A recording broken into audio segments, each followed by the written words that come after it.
Hey guys, this is going to be a little bit of a dog training rant, so if you don't want to hear it, just scroll off it. But this is in regards to the last video I posted working with that mini dachshund mix. And that dog was not a tough dog at all. That dog was recently surrendered by a family after only being with them for 6 days. Now, they had gone to another trainer, okay? A trainer with all these certifications, with this force-free, positive reinforcement only, blah, blah, blah. The trainer spent 1 hour with the dog. Now, I saw the training notes. I saw the assessment, okay? They were told that the dog should be on medication. They were told that the dog isn't a good family pet, basically, and wouldn't make a good family pet for them. They were told that the dog has too many stressors when it sees other dogs in the street and so forth. The reality is, you're a dog trainer. You should be able to work on these things and help the people succeed. And I'm not saying there aren't dogs out there that aren't a good fit for certain families, of course. But this is like a 12-pound little dog that couldn't have been any sweeter, that just had some leash reactivity that obviously was just from being insecure. The dog wasn't aggressive. The dog wasn't a bite threat. None of that. And when I read this other trainer's assessment, it went on and on and on. It definitely took them longer than the time they spent working with the dog, okay? The training session, I believe, lasted an hour at most, and this dog's entire life was turned upside down. The people surrendered him back to the rescue. Now, you know, he's a little guy, so he'll get plenty of other chances. He's in an awesome foster right now. I know the foster personally. But imagine if this was a pit bull. Imagine if this was a German Shepherd, all right? You're a dog trainer. Help the dog. Don't recommend medication. You're not a doctor. I've never recommended to somebody to give their dog medication, okay? Now, are there dogs out there on medication? Of course. But you should still train the dog, and the goal should be to get them off the medication. You wouldn't tell someone with high cholesterol, don't worry about your diet, just take this pill. No, the goal should be not to live on the medication the rest of their lives. Implement training.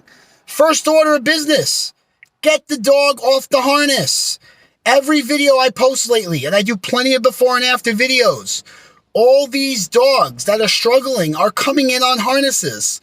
But if you go to your typical animal shelter, they'll tell you not to use prong collars, remote collars, that's going to cause the dogs to have behavior problems. Well, 90% of the dogs I work with that have behavior problems are on harnesses.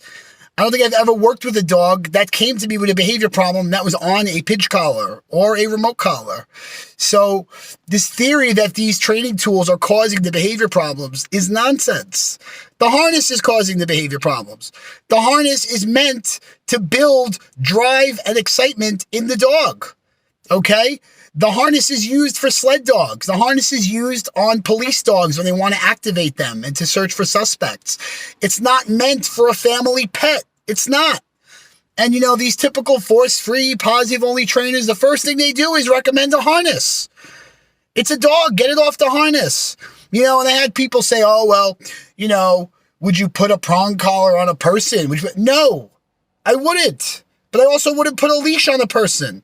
I also wouldn't put a harness on a person. It's not a dog. It's a dog. Train the dog. If you go to a trainer and they can't help you, please be open to finding a trainer who does. You know, and I'm not that egotistical that I don't think I can help every single dog. There have been situations where I recommended, look, this dog needs a board and train. I can help you right now, but it needs to decompress for a while, and I don't offer board and train. So I'll gladly refer them to Dream Come True K9 or Calm K9 Training, who do board and trains. I don't.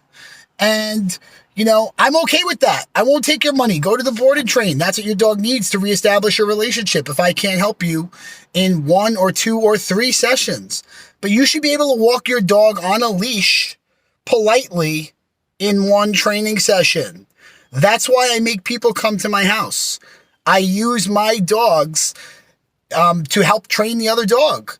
And I'm not going to tell someone whose dog is dog reactive to avoid dogs. Because guess what? We live in New York City. You're going to have to walk past dogs.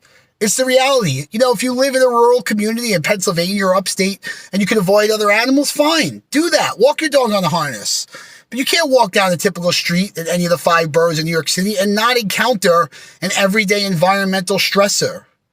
So, that's my rant for today. Look at the last video, if you didn't see it already, with that little dachshund mix. You'll see the difference, how I have him walking with my pack. I'm going to post some more videos. I actually brought the dog inside my house. I had him completely calm and relaxed, surrounded by my dogs. And no, he wasn't given any type of medication. I took him off the harness and I put him on a Star Mark plastic pinch collar and taught him leash pressure. And guess what? He's already a rock star. He's already doing so much better. So please, thanks for listening to my rant. Paracel Dog Training.